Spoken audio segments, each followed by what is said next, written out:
coming up on Inside BC Football. In the red bandana game, the Eagles almost pull off the upset of the season against powerhouse Florida State. We get to know the new gunslinger in town, racking up big numbers in the air and on the ground, and profile the defensive captain now in his 6th year at the Heights.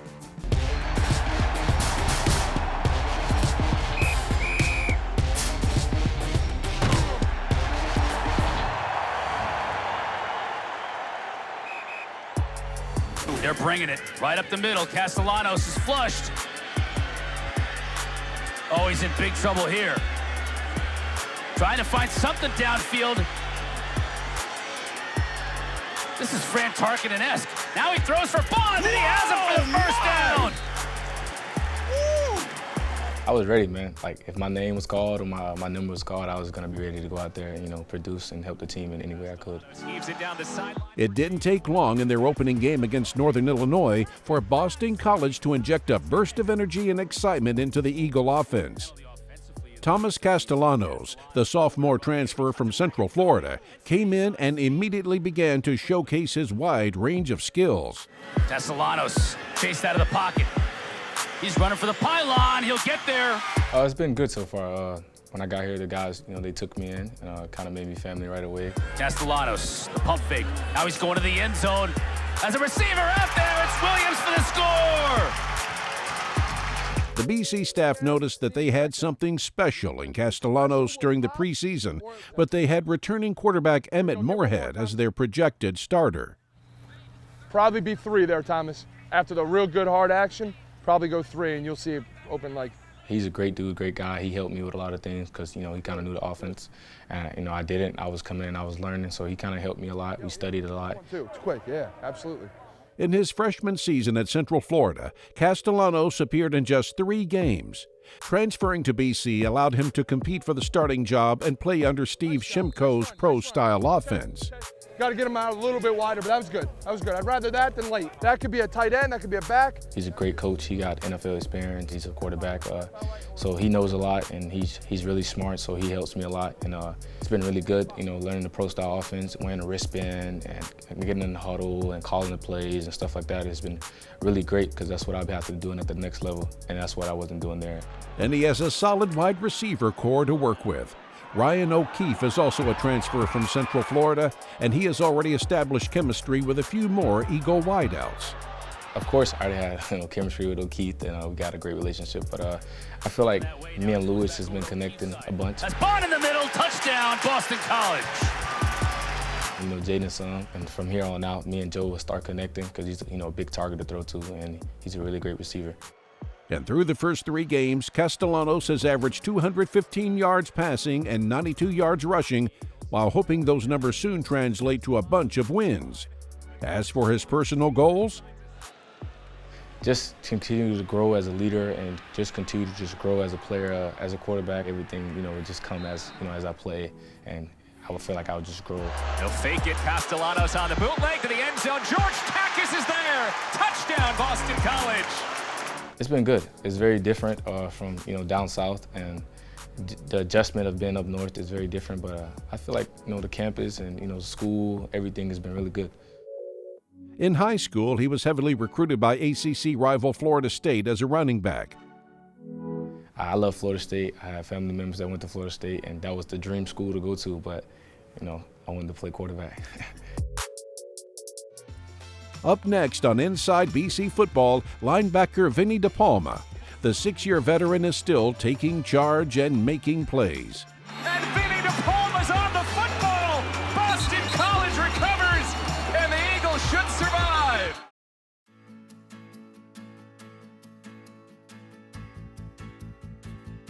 When your company is a partner of Boston College Sports Properties, you're given a unique game day experience, including pre-game hospitality, access to our luxury suite, parking passes, sideline access during the games, opportunities to ride on the team plane to away games, and much more.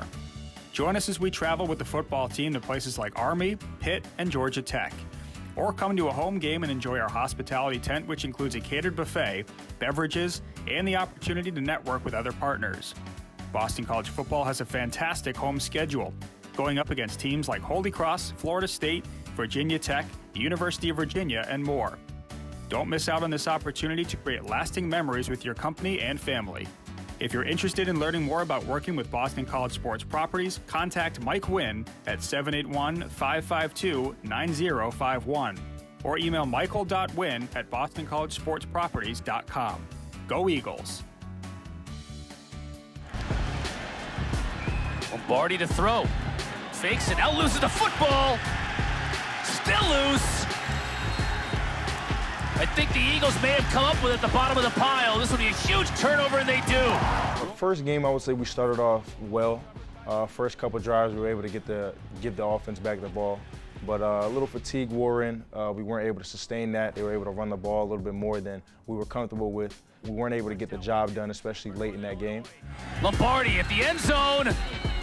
Game Touchdown. over. Second and goal. Robish show dancing through the line and into the end zone. A power drive for Boston College to get him on the board first. In the second game, Ole Cross quarterback was able to run the ball better than expected. That, falls heavy on the defensive line. We weren't able to completely do our job there and keep the quarterback in the pocket and get him down on the ground. But those are learning lessons. Obviously, the first one didn't go our way. Second one, we were able to come out with the victory. But not before Mother Nature halted the game for over 2 hours. I speak for a lot of guys on the team. We definitely think we could have pulled off those last 2 minutes before, the lightning came, obviously, during that storm delay. But it ended up working out in our favor. With the pocket breaking down, Broca lost the football. It's loose. DePalma diving for it, and Vinny DePalma's on the football. Boston College recovers, and the Eagles should survive. How about that, Vinny DePalma? If it feels like you have heard Vinny DePalma's name called for the BC defense for years, it's because it's true.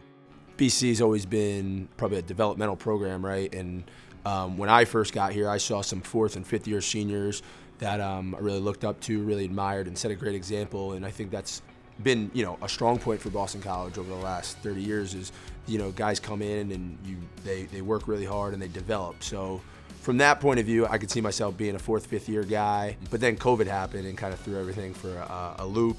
I got injured in 2020. So then, one thing led to another, and now here we are 6 years later. But Vinny views it as only a good thing. It's hard to replicate experience. It's hard to replicate game speed. You've seen a formation, whether it was last year or 2 years ago from the same team, little tells from the, offensive line or the running backs, whatever it may be. But all those things can kind of just lead just a step faster. So I think that's where experience comes into play. You feel more comfortable, you know what your responsibility is, and you can kind of just go let it rip. Hey, listen, both sides of the ball. Nobody's got an answer for with me. His toughness, his attitude, his football IQ, his instincts, his awareness. I am so glad that he came back. He looks faster, he looks leaner. We keep him healthy, he's gonna have a really good season. He's an extension of the defensive staff, and he understands, man, the culture of Boston College. Just being here that long, really is interacting with our younger players and really teaching them what it means to be a BC student athlete. There's a big emphasis just from Coach Halfley, from the leadership on the team, just really, we got to bring this group together. We got to bring, offense and defense together. We got to bring front end and back end together. We got to get guys to believe in each other. We got to get guys to trust each other. So I think from a leadership point of view, I think that was a big point of emphasis. You're an older guy. Sometimes you can, want to write off younger guys, but that wasn't the case at all, right? These guys are brought into Boston College and brought into the culture is what makes this place special. Next on Inside BC Football, there's a new number 4 leading the Eagles in receptions. And later in the show, BC almost pulls off a major upset in this year's Red Bandana game.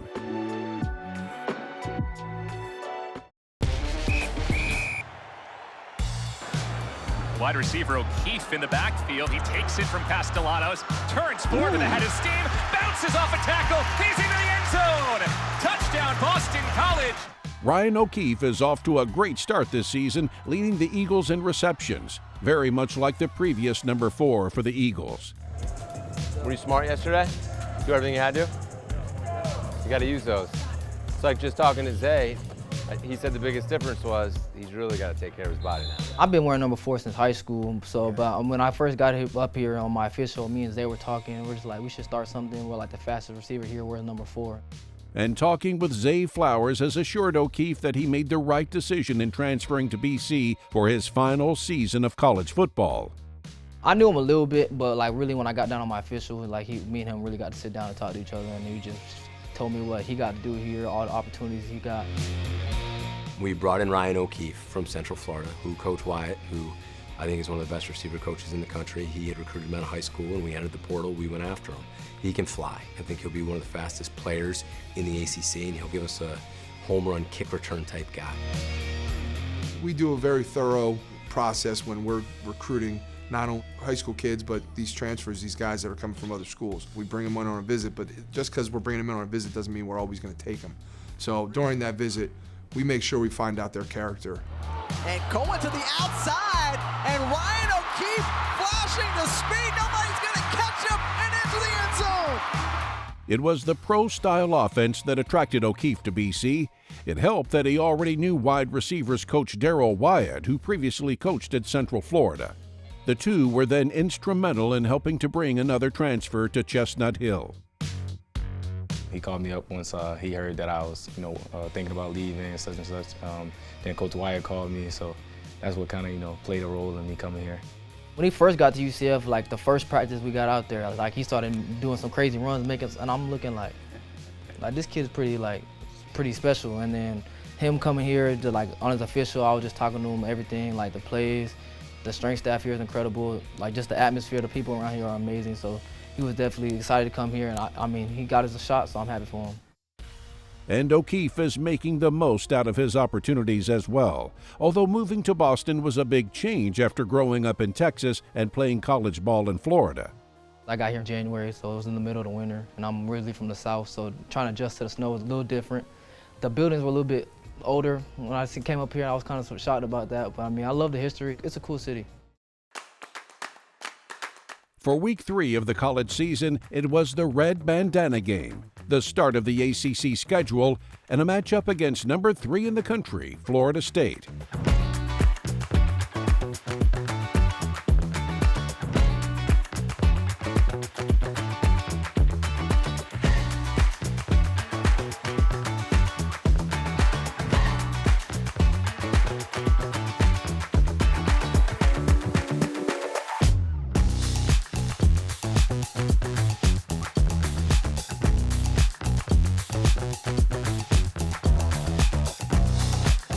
We'll look at the highlights later in the show. But first, the Red Bandana game is an annual event at BC, but it is not the only time the school honors the memory of Wells Crowther. Other Eagle teams have their own Red Bandana game, and the football team holds a couple Red Bandana workouts during the off-season. Those workouts they're probably the hardest workouts of the year. We have them probably 2 to 3 times in the winter and in the summer. And those are the workouts where they test us mentally as well as physically. It's heavy legs, so we'll go from heavy squats to heavy sumo squats to heavy leg press to lunges down the field. But there's one drill that they remember most from the workout. The $1 Million Stairs here on campus, we run up and down those. Those are typically done in the summer and not the winter, obviously because of weather.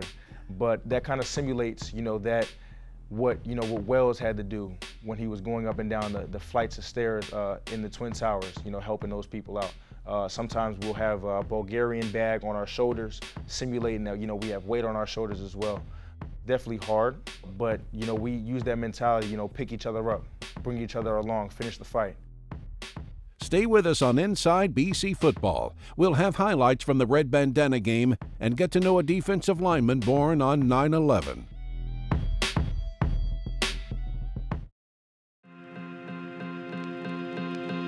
The Red Bandana game and the memory of 9/11 is significant to the entire BC community, but for one Eagle, 9/11 holds an entirely different meaning as well.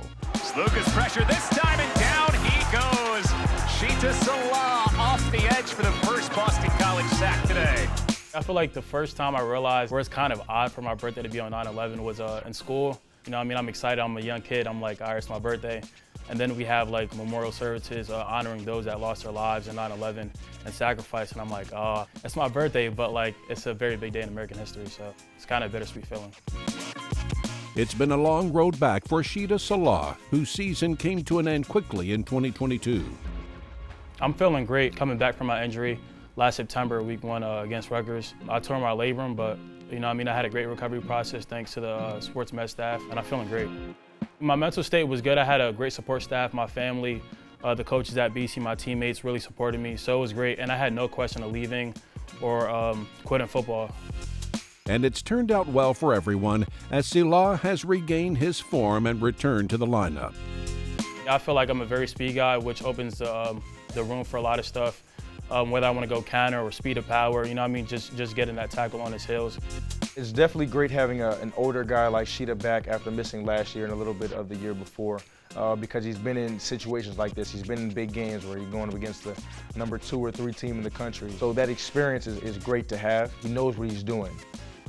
To get to the next level, I've gained so much weight since I've been here. A lot of people don't know, but I came in as a freshman at 205 pounds because I played linebacker in high school. But now I got up to 255, and we're going to get to 260, so I could really get to that power, because at the next level, guys are bigger and stronger. Empower has been supporting the Red Bandana game since 2021.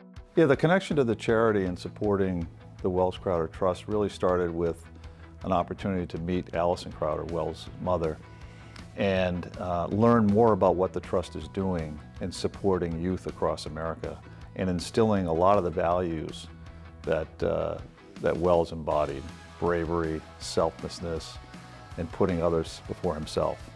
In addition to corporate donations, Empower uses in-game assets and social media to encourage fans to donate to the Wells Crowder Trust.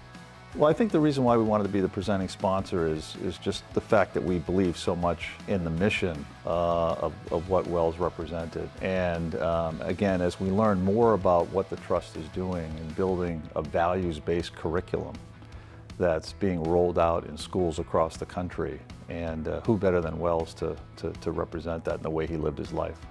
Empower is also a proud supporter of Team Impact, an organization that matches children facing serious illness and disability with college sports teams.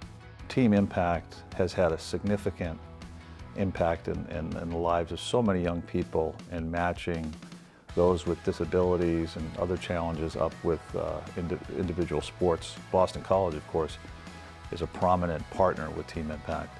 And a lot of what we do at Empower does center around supporting youth and youth programs. These are two that just resonated. And you can help Empower in its support of youth across the country by learning more about the Red Bandana game and the Wells Crowder Trust. It would be great if people would consider donating to the Trust at crowthertrust.org. And in doing so, 100% of the donations are going to supporting the rollout of the curriculum that's been developed in public schools across the country. I obviously have great memories and great relationships that I took from my time here at BC. And that has a lot to do with not only my affiliation, but the affiliation of Empower with Boston College.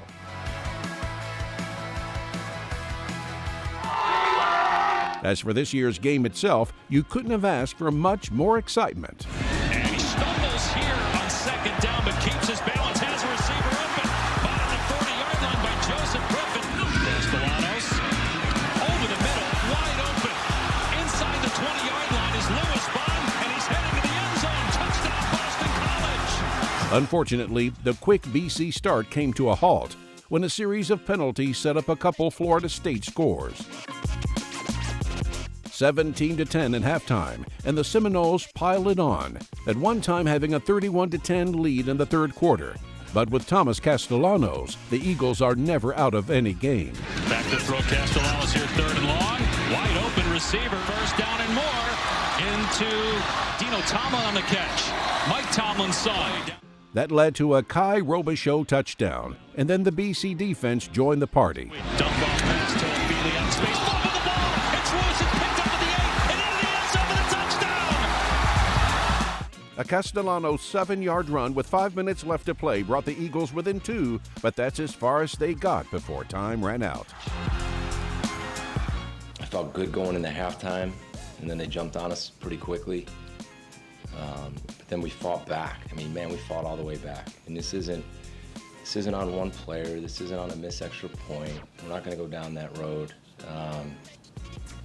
We had a chance to win it at the end of the game. I wanted to drag them into the fourth. I wanted to win the time of possession. I wanted to take the ball away. And I thought if we did that, we'd beat them. I'm really proud of our guys. Like, it was hard in the locker room. And I think this game brought them closer together. Stay up to date on the 2023 season. Go to bceagles.com. We'll see you next time on Inside BC Football.